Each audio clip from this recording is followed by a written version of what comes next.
Chers amis, bonjour. Ça fait 2 vidéos dans la journée, attention, ça fait beaucoup. Alors, je vais vous parler du dernier livre que j'ai sorti qui s'appelle Sacré Géranium et comme son nom ne l'indique pas, il parle d'agriculture. Mais je vais faire les choses. Je m'occupe de la promotion de mon travail en ce moment.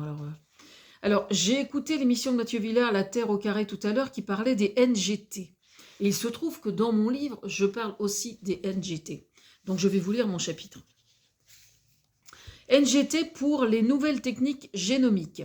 Je dois reconnaître ma relative incompétence sur le sujet. Aussi, je préfère me référer à la position des écologistes plus compétents que moi. Je cite un article sur Internet. Les écologistes expriment des inquiétudes majeures concernant les nouvelles techniques génomiques NGT. Plusieurs ONG environnementales comme Polinis, Greenpeace ou France Nature Environnement alertent sur les risques potentiels de ces techniques. Elles estiment que les NGT représentent une menace pour l'agriculture et l'alimentation, soulignant un non-respect du principe de précaution. Je vous renvoie au chapitre précédent au sujet de l'Europe et du principe de précaution qui commence à être nié. Les écologistes demandent que les NGT restent soumises à la réglementation OGM afin de garantir une évaluation rigoureuse des impacts environnementaux et sanitaires. Ils craignent notamment des effets inconnus sur les insectes pollinisateurs et une privatisation du vivant au profit des semenciers.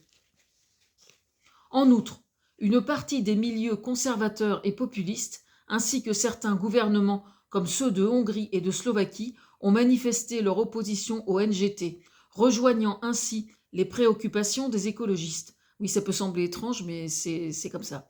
D'autre part, l'ANSES appelle malgré tout à la prudence en décembre avec les NGT, car on ne peut pas écarter qu'elles puissent induire un risque pour la santé et l'environnement. Mon sentiment, c'est que c'est une occasion supplémentaire de voir les semenciers comme seuls fournisseurs de semences. Et ça, c'est un point qui est extrêmement grave à mes yeux. Se voyant alors octroyer le monopole et donc pouvant se comportant comme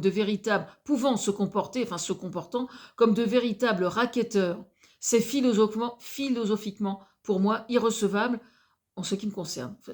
La répétition n'est pas dans le livre. Le monde du vivant tel qu'il existe aujourd'hui offre des opportunités d'adaptation par de nouveaux choix de culture qui, eux, ne présentent aucun risque, comme le témoignent certaines expérimentations extrêmement nombreuses désormais qu'on peut observer. Alors tout ça est développé dans l'émission que j'ai entendue tout à l'heure sur France Inter, La Terre au carré, avec Mathieu Villard. Vous n'avez pas fini à entendre parler de ça, parce que je peux vous dire que je ne vais pas lâcher le morceau.